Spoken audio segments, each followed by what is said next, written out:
We've had, I think, a very thought-provoking exchange here.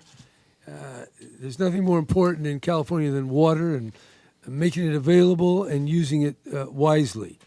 San Diego, you're at the end of the pipe, as it were, and you are in quasi-desert or semi-arid conditions here, and you are doing an excellent job. The conservation is meeting the state targets, and you're doing a lot on your own, particularly in this field of recycling. We talked a lot about that. It's really important that we conserve and that we create additional water supply. And when I say conserve, that also includes wise, efficient use of the water we have in business, in agriculture, in the way homes use their water. And that's happening. And we're going to have to do a lot more going down the road. So this water gets expensive, but if you don't have it, there's no price that one wouldn't want to pay. So I am encouraged. We do have this serious drought. We're in the fourth year. We're seeing the forest fires. I would predict that in the next month or two, you're going to see more fires. So we have to stay vigilant, and we have to be prepared to make the investments needed so that we have the water when we need it, and we protect ourselves from forest fires or other fires that are connected to the drought. So with that, I'm going to turn it over to the mayor, and thank you for hosting me in this meeting. It's been very interesting. Thank you, Governor. It's always great to have you back in San Diego. And so I'm appreciative not only for the governor for his visit today, but his entire team that is here. In the hour and a half that we talked, we had a lot of commonalities about, our mutual goals. And I appreciate the governor's comments on, San Diegans have really responded to drought conditions across the entire San Diego region. And I think the numbers show that. So we are united in our efforts at conservation. And we talked a lot today, particularly about here in the San Diego region, about creating new water supplies for sustainability for the future. Desalinization that's coming online, and of course, here in San Diego, our Pure Water program, which we are 100% behind, and had the opportunity to talk to the governor and his team about moving forward expeditiously at the state level on that program, and our ability to create a new water supply for San Diegans. And so as we look ahead to the future, we know that conservation will continue to be a way of life.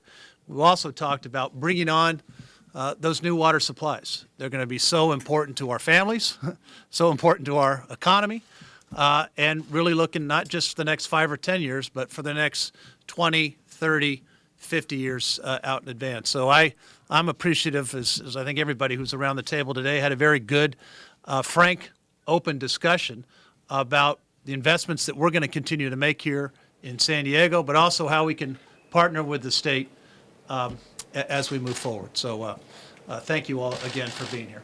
Any questions you want to propose? Governor? Yes.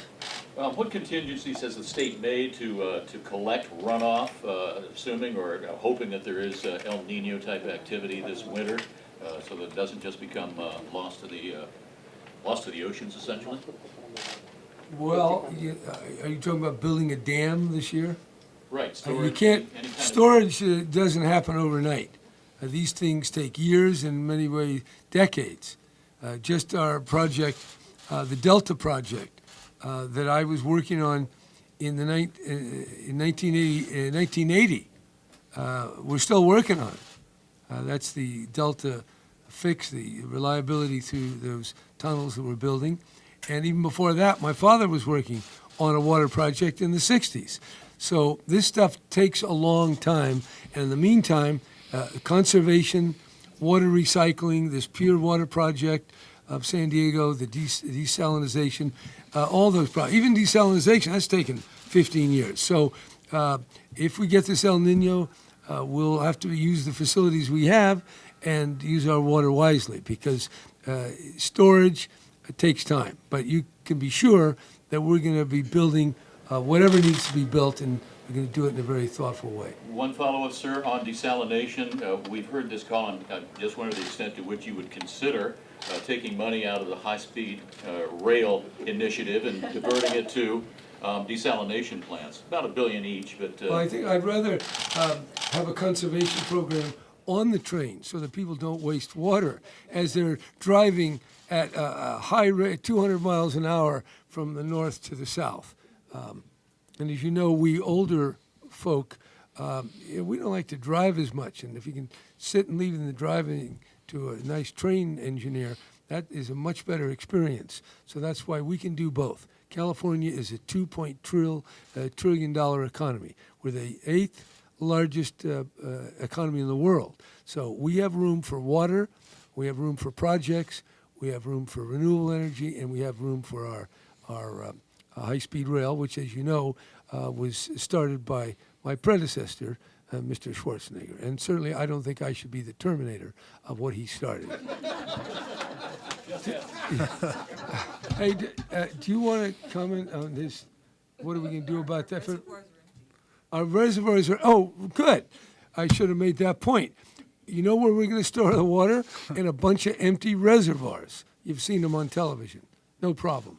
No problem this year, next year. Any other questions? Governor, what happens after the 25% conservation mandate expires in February? What happens? I think we continue our best conservation efforts, but as we go along, we bring on new supplies and we develop a more refined sense. This is going to be primarily driven at the local level, but we're here to forge those goals going forward. Okay, when you say permanent, do you mean as is, or will there be any adjustments as San Diego? Oh, I think adjustment is the big word we take away from this Talk meeting. about that. There'll be lots of adjustments. In fact, I would say politics is the art of adjustment. Governor, could you be specific about what consequences will be faced by governments that continue to miss their conservation targets in July? Will they face any specific? Well, I mean, I don't think, we're not looking toward that because we're in a spirit of getting it done. But there is the ability to find districts, but hopefully we're not going to go that route. Kristen? Governor, San Diego's done so well with conserving. My goodness, we're amazing with this conserving of the water. Can you help us out at all with rates? Is there anything you With can rates? to massage anything so that those cities and those areas that are doing so well can get a little bit of a break in some way, shape, or form? A little break, are you talking about like a little subsidy from the? Water breaks. Our bills are going to go up because of other reasons that are, because of whatever's happening here in the city. But anything that can do to help reduce from our purchasing of the water. I don't know. Do you have, can I turn to my, Maureen, what about that? Well, as you know, our water rates are going to be going up in all of our various retail agencies, and that is to represent the investments we've made in water reliability over the past 20 years. We do expect that our region will get additional Proposition 1 money for a number of our projects. And so the state will be helping us out by helping to pay for some of our conservation programs, recycling programs, potable reuse programs. We're looking forward to working with the state to get our share of the funds. Yeah, well, we've already, look, the civilization has its expenses. And there are a lot of places in the world that don't have clean water. And there's literally a billion people on the planet that don't have access to clean water. So that is a really important investment. There's a lot of things you want to do, build a football stadium, build roads. That's a whole other thing we haven't talked about, the roads, the train, all sorts of things. So it's a balance. And I know these bills can get high, but there's always some conservation that can save money. The state will be putting in money, and we're going to do the best we can. But the big point is California is the 7th largest economy, or 8th largest economy in the world, and we got to invest in our water and our energy and our roads. So, yeah, it costs some money, but the quality of life, I think, is about as high as you can find anywhere in the world. Also, one more follow-up, sir, about the Colorado River. Your concerns at all about how it's going to affect our drinking water, how it's going to trickle down. Your concerns about the fact that it seems that not a lot of information is getting to authorities. Seems to. What are your? Are you talking about that spill in the Colorado? Yes, sir. Well, I only know what I've heard, and that is it's locally confined. But That's moving. It's on next. Paula, did you want? Yes. That's, yeah, Holly. So the spill is really way upstream from where the Southern California region gets its water through the California aqueduct.